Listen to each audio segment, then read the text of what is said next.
Hey everybody, it's Jason Blaha here, and once again it is time for my client Saif vlogs. And this is his heaviest week, of course, not for the bench press because he couldn't really bench for a couple of weeks due to some tendon issues, some upset stomach, headaches, other stuff hit him. But he got that resolved with the doctor. They actually found the cause and fixed it. So he was able to bench this week, but we went with an 85% week for that instead. But for squatting at 95% training max, which is, I think it was 171 kg, he managed to pull off 4 reps.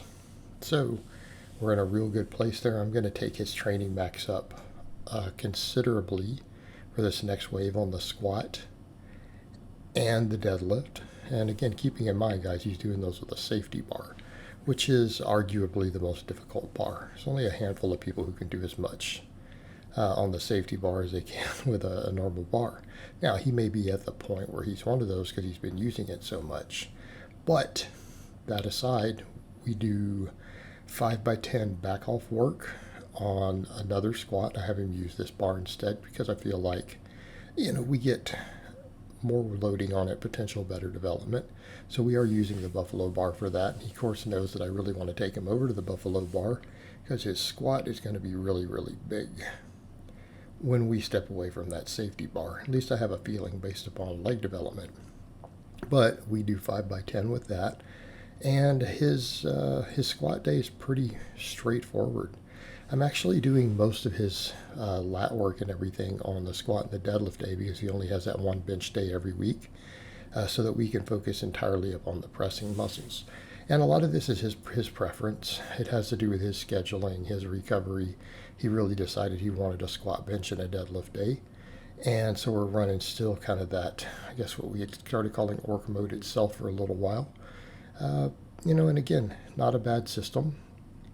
Something I kind of came up with and have been messing with some of my lifters, and it works. I still prefer conjugate, but again, this is a viable alternative for people who don't want to run conjugate. And in his case, he feels like he has too much ego to do training maxes, right, to ramp correctly. And he's afraid he'll just get hurt because he's like, I don't know when to quit, and I'll probably just keep stacking weight till I get buried every time.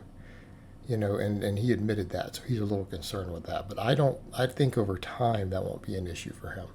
I think eventually that will be a non-issue because he's learning to do that with the reps in reserve on these plus sets. And he's been pretty good at not taking sets to failure. Other than the deadlift this week, it was a little grindy and he hitched and everything. And so it's pretty much not a good rep, but he still got 3 really good reps before that. So squat day, though, we do that. Then we do his belt squats, which again, the lower body development on this day is going to be pretty high because of the amount of squatting we're doing. And keeping in mind, those same muscles get worked on the deadlift day to a lesser extent.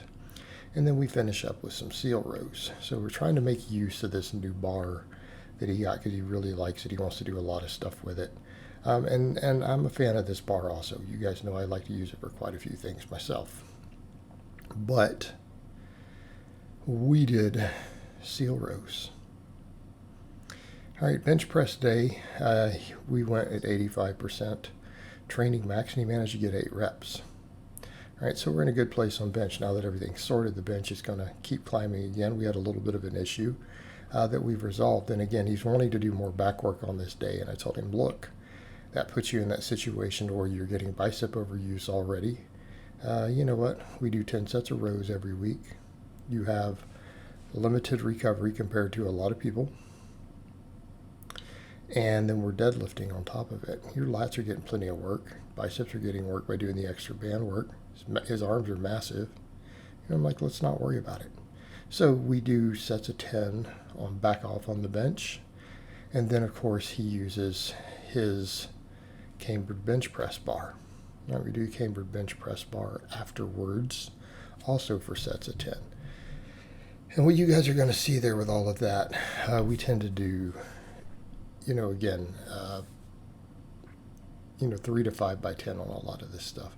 And I actually probably need to adjust his sheet because I still have I still have the flat dumbbell press written in there, even though I know we've gone over to the McDonald bar and talked about it.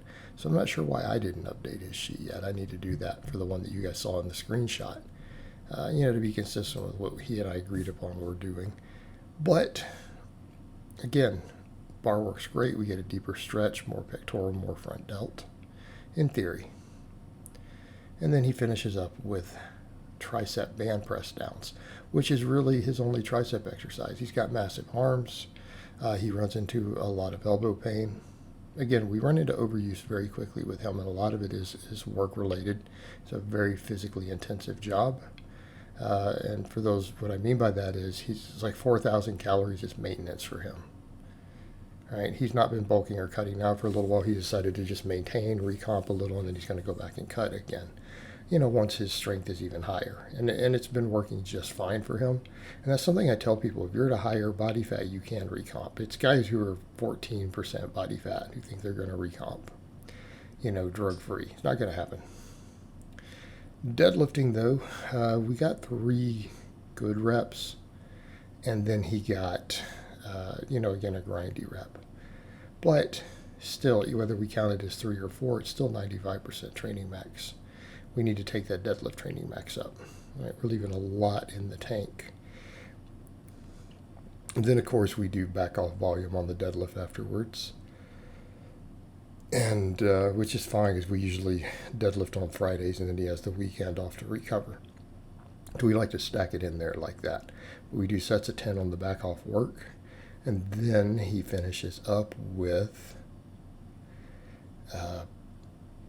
45-degree hyperextensions, which he's getting strong at doing those with a dumbbell. And then he's been supersetting them with his band curls. So we do the band curls for his tendons and some blood flow and everything. And then we finish up with more seal rows for him. So we do that on both of the lower body days. So essentially, they're almost full body days sans pressing muscles. And then we have a whole day dedicated to pressing. All right, we got a whole day dedicated to the pressing. Which works fine for our purposes. Works out great.